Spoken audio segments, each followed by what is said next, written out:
함께 신앙 고백 하시겠습니다. 나는 전능하신 아버지 하나님 천지의 창조주를 믿습니다. 나는 그의 유일하신 아들 우리 주 예수 그리스도를 믿습니다. 그는 성령으로 잉태되어 동정녀 마리아에게서 나시고 본디오 빌라도에게 고난을 받아 십자가에 못 박혀 죽으시고 장사된 지 사흘 만에 죽은 자 가운데서 다시 살아나셨으며 하늘에 오르시어 전능하신 아버지 하나님 우편에 앉아 계시다가 거기로부터 살아있는 자와 죽은 자를 심판하러 오십니다. 나는 성령을 믿으며 거룩한 공교회와 성도의 교제와 죄를 용서받는 것과 몸의 부활과 영생을 믿습니다. 아멘. 찬송가 430장 함께 찬양하시겠습니다.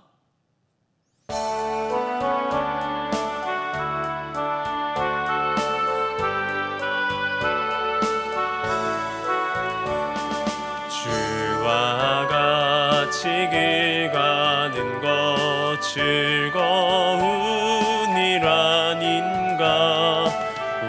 우리 주님 걸어가신 발자취를 밟겠네. 한 걸음 한 걸음 주 예수와 함께 날마다 우리 걸어가리. 어린아이 같은 우리 미련하고 약하나 주의 손에 이끌리어 생명길로 가겠네. 한 걸음 한 걸음 주 예수와 함께 날마다 우리 걸어가리. 꽃이 피는 들판이나 험한 골짜기라도 주가 인도하는 대로 주와 같이 가겠네. 한 걸음 한 걸음 주 예수와 함께 날마다 우리 걸어가리. 옛 선지자의 녹같이 우리들도 천국에 들려 올라갈 때까지 주와 같이 걷겠네. 한 걸음 한 걸음 주 예수와 함께 날마다 우리 걸어가리. 아멘. 오늘 우리 함께 볼 말씀은 사무엘상 19장 18절에서 24절까지의 말씀입니다. 사무엘상 19장 18절에서 24절까지의 말씀을 제가 봉독해 드리겠습니다. 다윗이 도피하러 라마로 가서 사무엘에게로 나아가서 사울이 자기에게 행한 일을 다 전하였고 다윗과 사무엘이 나요스로 가서 살았더라.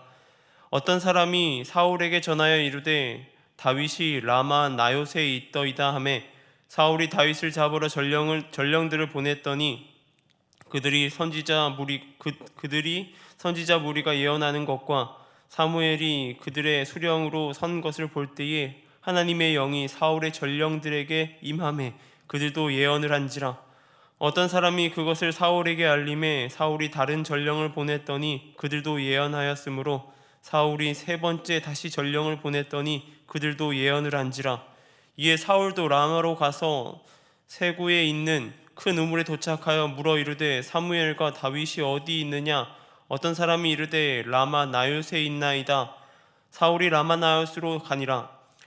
하나님의 영이 그에게도 임하시니 그가 라마 나요스에 이르기까지 걸어가며 예언을 하였으며 그가 또 그의 옷을 벗고 사무엘 앞에서 예언하며 하루 밤낮으로 벗은 몸으로 누웠더라.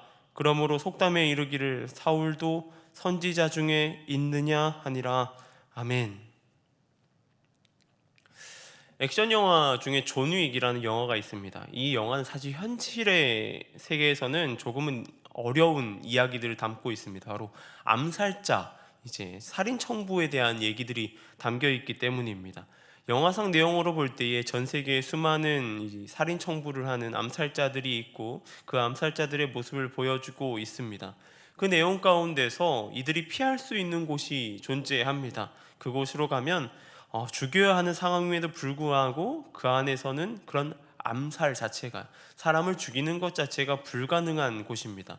영화상으로 이 컨티넨탈 호텔이라고 언급합니다. 서로가 서로를 향해서 총뿌리를 겨누고 있다가도 이 호텔에 들어가면 서로 그렇게 총뿌리를 겨누고 있던 사람들끼리 술을 한 잔씩 나누면서 이야기하는 장면도 나오는 것을 볼 수 있습니다. 그들에게는 그곳이 안전하게 피할 곳, 또한 그곳에서 편하게 잘 수 있는 곳이라고 하는 것이죠. 이 구약 성경에도 이러한 곳이 존재합니다. 바로 도피성입니다. 이 부지 중에 범죄한 자들이 모이는 곳이죠. 그곳에 들어간 자는 안전하다라고 할 수 있습니다.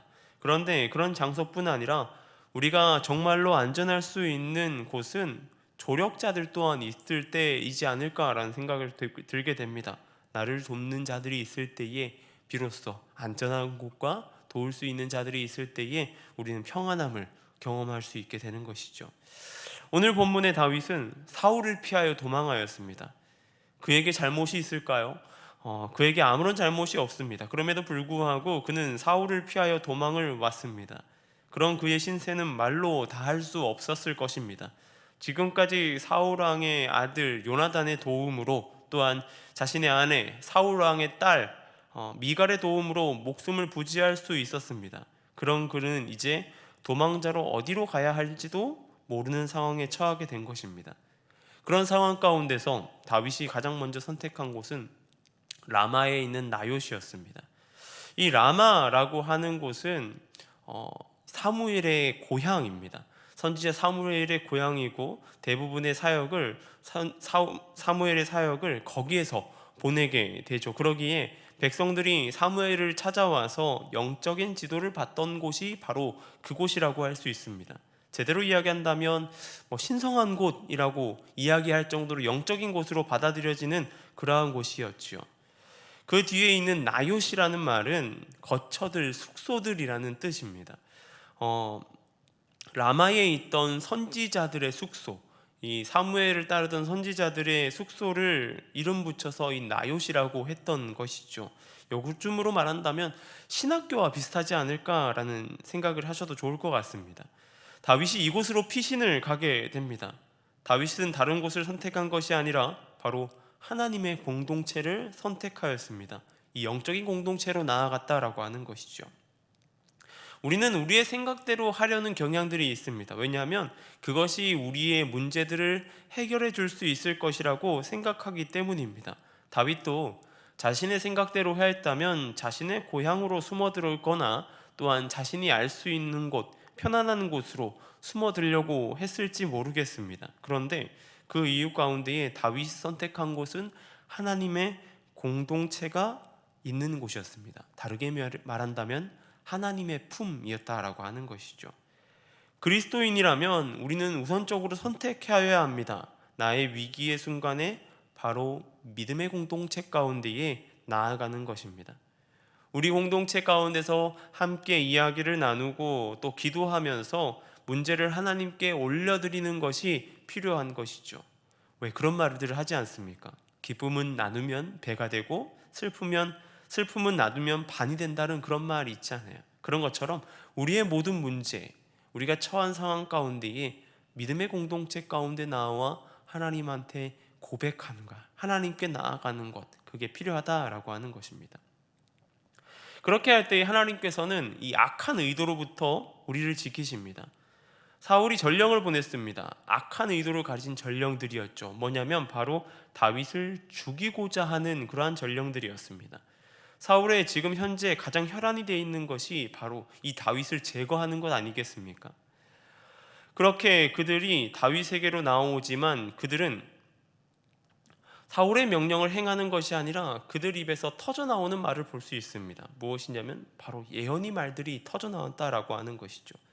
바로 악한 생각들과 의도를 하나님의 영이 가로막았다라고 하는 것입니다. 우리는 신뢰해야 합니다. 바로 하나님이 함께 하시고 이미 우리 가운데 보이지 않지만 일하고 계시다라고 하는 사실입니다. 마지막으로 우리는 하나님의 주권 앞에 모든 인간의 권세는 무력하다라는 것을 알고 있어야 됩니다. 전령을 보내다 참지 못한 사울이 이제 직접 나서게 됩니다. 다윗을 죽이고자 함이죠. 그렇게 라마로 출발하였고 나요스에 이르렀습니다. 그리고 도착하였고 그 가운데에 다윗과 사무엘을 찾게 되죠. 그렇게 나아간 사울이 다윗을 처치한 것이 아니라 그의 입에서 이전에 전령들에게 있었던 일과 동일하게 예언, 하나님의 말씀이 터져 나옵니다. 세상 속에 아무리 큰 권력을 가진 힘이 있어도 한낱 인간에 불과하다라고 하는 사실을 이 부분에서 말해줍니다. 우리는 이 사실을 꼭 기억해야 합니다. 그러기에 우리가 하나님의 주권 가운데 더 매달려 있어야 한다는 것이죠. 하나님께 붙들림 받은 자는 세상 어느 누구도 건드릴 수 없습니다. 바로 하나님의 전적인 보호하심, 하나님의 지키심이 함께하기 때문입니다. 여러분은 누구에게, 어느 부분에 사로잡혀 계십니까? 저와 여러분 가운데 하나님께 사로잡혀 나아가는 하루의 삶 되길 소망합니다. 그 일로 하나님께 나아가는 저와 여러분 되길 소망합니다. 기도하겠습니다. 사랑의 하나님 감사합니다. 주님께 나아가는 자, 주님 앞에 있는 자가 안전하다는 것을 우리가 인지하게 하여 주시고 믿음으로 나아가게 하여 주시옵소서. 세상은 악한 의도를 갖고 나의 삶을 넘어뜨리려고 하고 어렵게 만들려고 합니다. 그러나 그런 일들 가운데에 믿음의 공동체 가운데 함께 하여 주시고 온전히 그 가운데 함께 기도하며 믿음으로 이겨나갈 수 있는 힘을 더하여 주시옵소서. 그 일로 인하여서 주님과 동행함 가운데에 큰 기쁨을 누리는 우리의 모습 될 수 있도록 함께하여 주시옵소서. 이 시간 미얀마 땅을 위해 기도하며 나아갑니다. 선교사님들의 안전과 건강을 지켜주시고 나아가는 발걸음 가운데 부족함 없도록 함께하여 주시옵소서. 그 모든 사역들 가운데 함께하여 주시고 또한 전 세계의 사역을 감당하고 있는 선교사님들 가운데에 그들 모든 사역이 주님 안에서 큰 열매 맺는 그런 사역들이 될 수 있도록 함께하여 주시옵소서. 이 시간 교회를 위해 기도하며 나아갑니다. 주님 함께하여 주심으로 주님을 높이는 그러한 시간 되게 하여 주시고 온전히 우리가 이 자리 가운데 예배할 때에 주님을 높이며 나아갈 수 있도록 함께하여 주시옵소서. 주일 예배하는 이 자리 가운데 은혜를 덧입혀 주시고 성령의 충만한 은혜가 가득하게 하여 주시옵소서. 2025년이 얼마 남지 않았습니다. 이 시간 가운데에 1년을 잘 마무리하고 또한 새해를 맞이할 수 있도록 주님 우리 가운데 함께하여 주시고 붙들어 주시옵소서. 온전히 함께하여 주시고 붙들어 주실 주님을 찬양합니다. 감사합니다. 모든 것 우리 주 예수님의 이름으로 기도드립니다. 아멘.